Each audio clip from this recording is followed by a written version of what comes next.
Hi, my name is Audrey and I'll be reading Chapter 15 of Anne's House of Dream, Christmas at Four Winds. At first, Anne and Gilbert talked of going home to Avonlea for Christmas, but eventually they decided to stay in Four Winds. I want to spend the first Christmas of our life together in our own home, decreed Anne. So it fell out that Marilla and Mrs. Rachel Lynde and the twins came to Four Winds for Christmas. Marilla had the face of a woman who had circumnavigated the globe. She had never been 60 miles away from home before, and had never eaten a Christmas dinner anywhere save at Green Gables. Mrs. Rachel had made and brought with her an enormous plum pudding. Nothing could have convinced Mrs. Rachel that a college graduate of the younger generation could make a Christmas plum pudding properly, but she bestowed approval on Anne's house. "Anne's a good housekeeper," she said to Marilla in the spare room the night of their arrival. "I've looked into her bread box and her scrap pail. I always judge a housekeeper by those, that's what. There's nothing in the pail that shouldn't have been thrown away, and no stale pieces in the bread box. Of course she was trained up with you, but then she went to college afterwards. I noticed she's got my tobacco stripe quilt on the bed here, and that big round braided mat of yours before her living room fire. It makes me feel right at home." Anne's first Christmas in her own house was as delightful as she could have wished. The day was fine and bright. The first skim of snow had fallen on Christmas Eve and made the world beautiful. The arbor was still open and glittering. Captain Jim and Miss Cornelia came to dinner. Leslie and Dick had been invited, but Leslie made excuse. They always went to her Uncle Isaac West's for Christmas, she said. She'd rather have it so, Miss Cornelia told Anne. She can't bear taking Dick where there are strangers. Christmas is always a hard time for Leslie. She and her father used to make a lot of it. Miss Cornelia and Mrs. Rachel did not take a very violent fancy to each other. Two sons all knot their courses in one sphere. But they did not clash at all, for Mrs. Rachel was in the kitchen helping Anne and Marilla with the dinner, and it fell to Gilbert to entertain Captain Jim and Miss Cornelia, or rather to be entertained by them, for a dialogue between those two old friends and antagonists was assuredly never dull. "It's many years since there was a Christmas dinner here, Mistress Blythe," said Captain Jim. "Miss Russell always went to her friends in town for Christmas. But I was here to the first Christmas dinner that was ever eaten in this house, and the schoolmaster's bride cooked it. That was 60 years ago today, Mistress Blythe, and a day very like this, just enough snow to make the hills white and the arbor as blue as June. I was only a lad, and I'd never been invited out to dinner before, and I was too shy to eat enough. I've got all over that." "Most men do," said Miss Cornelia, sewing furiously. Miss Cornelia was not going to sit with idle hands, even on Christmas. Babies come without any consideration for holidays, and there was some expected in a poverty-stricken household at Glen St. Marie. Miss Cornelia had sent that household a substantial dinner for its little swarm, and so meant to eat her own with a comfortable conscience. "Well, you know, the way to a man's heart is through his stomach, Cornelia," explained Captain Jim. "I believe you, when he has a heart," retorted Miss Cornelia. "I suppose that's why so many women kill themselves cooking, just as poor Amelia Baxter did. She died last Christmas morning, and she said it was the first Christmas since she was married that she didn't have to cook a big 20-plate dinner. It must have been a real pleasant change for her. Well, she's been dead a year, so you'll soon hear of Horace Baxter taking notice." "I heard he was taking notice already," said Captain Jim, winking at Gilbert. "Wasn't he up to your place one Sunday lately, with his funeral blacks on and a boiled color?" "No, he wasn't, and he didn't come either. I could have had him long ago when he was fresh. I don't want any second-hand goods, believe me. As for Horace Baxter, it was in financial difficulties a year ago last summer, and he prayed to the Lord for help. And when his wife died and he got her life insurance, he said he believed that was the answer to his prayer. Wasn't that like a man?" "Have you really proved that he said that, Cornelia?" "I have the Methodist minister's word for it, if you call that proof. Robert Baxter told me the same thing too, but I admit that isn't evidence. Robert Baxter isn't often known to tell the truth." Come, Cornelia, I think he generally tells the truth, but he changes his opinion so often, it sometimes sounds as if he didn't." "It sounds like it mighty often, believe me. But trust one man to excuse another. I have no use for Robert Baxter. He turned Methodist just because the Presbyterian choir happened to be singing 'Behold the Bridegroom Cometh' for a collection piece when him and Margaret walked up the aisle the Sunday after they were married. Served him right for being late. He always insisted the choir did it on purpose to insult him, as if he was of that much importance. But that family always thought they were much bigger potatoes than they really were. His brother Eliphalet imagined the devil was always at his elbow, but I never believed the devil wasted that much time on him. I don't know, said Captain Jim thoughtfully. Eliphalet Baxter lived too much alone. Hadn't even a cat or a dog to keep him human. When a man is alone, he's mighty apt to be with the devil, if he ain't with God. He has to choose which company he'll keep, I reckon. If the devil always was at Life Baxter's elbow, it must have been because Life liked to have him there. Man-like, said Miss Cornelia, and subsided into silence over complicated arrangement of talks until Captain Jim deliberately stirred her up again by remarking in a casual way, I was up to the Methodist church last Sunday morning. You'd better have been home reading your Bible, was Miss Cornelia's retort. Come now, Cornelia, I can see any harm in going to the Methodist church when there is no preaching in your own. I've been a Presbyterian for 76 years, and it isn't likely my theology will hoist anchor at this late day. It's setting a bad example, said Miss Cornelia grimly. Besides, continued wicked Captain Jim, I wanted to hear some good singing. The Methodists have a good choir, and you can't deny, Cornelia, that the singing in our church is awful since the split in the choir. What if the singing isn't good? They're doing their best, and God sees no difference between the voice of a crow and the voice of a nightingale. Come, Cornelia, said Captain Jim mildly.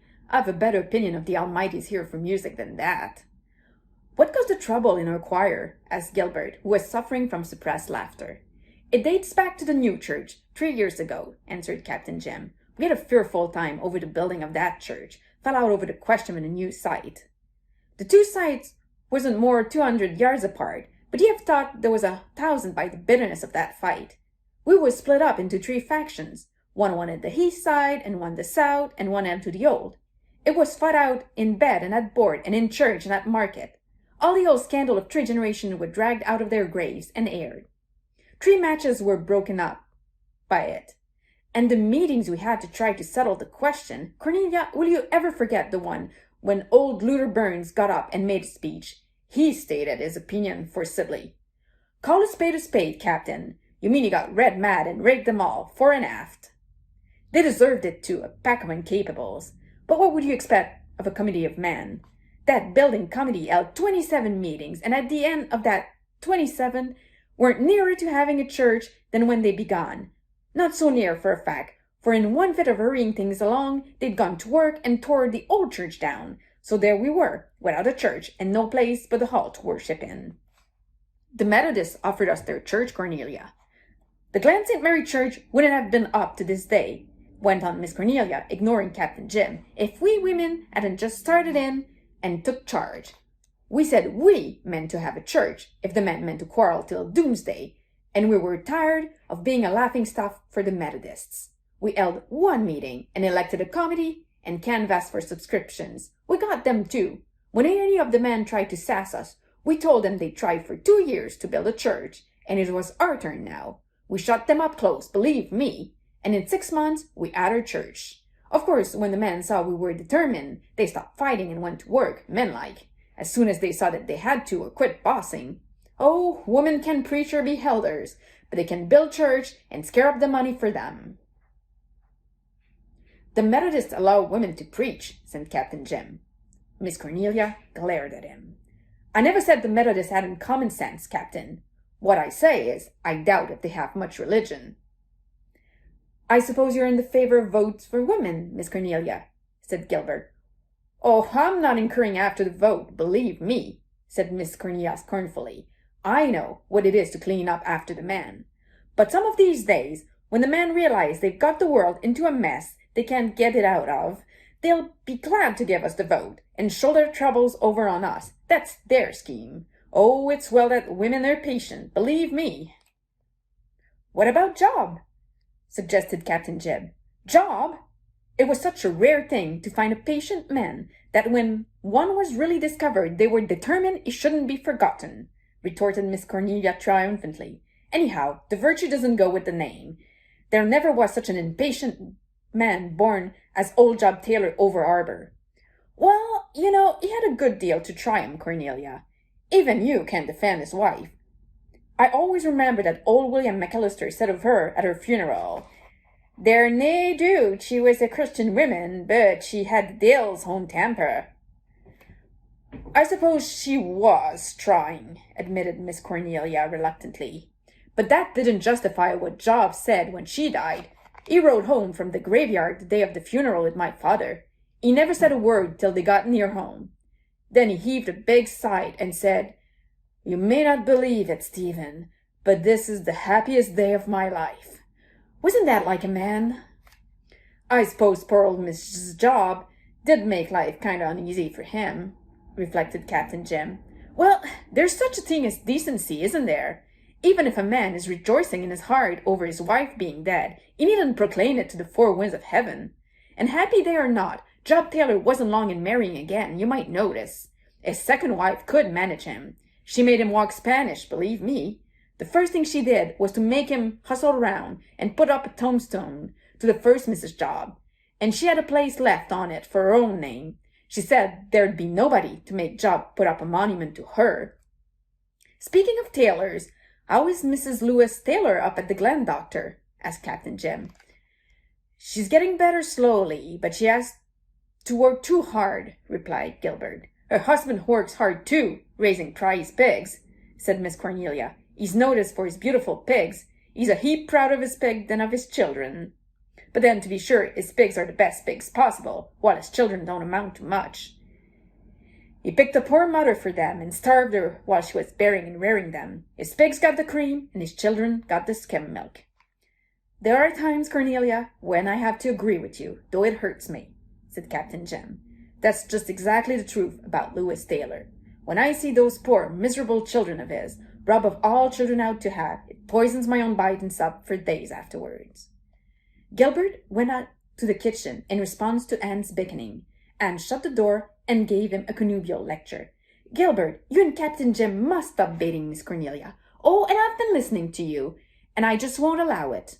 And Miss Cornelia is enjoying herself hugely. You know she is. Well, never mind. You needn't egg her on like that. Dinner's ready now.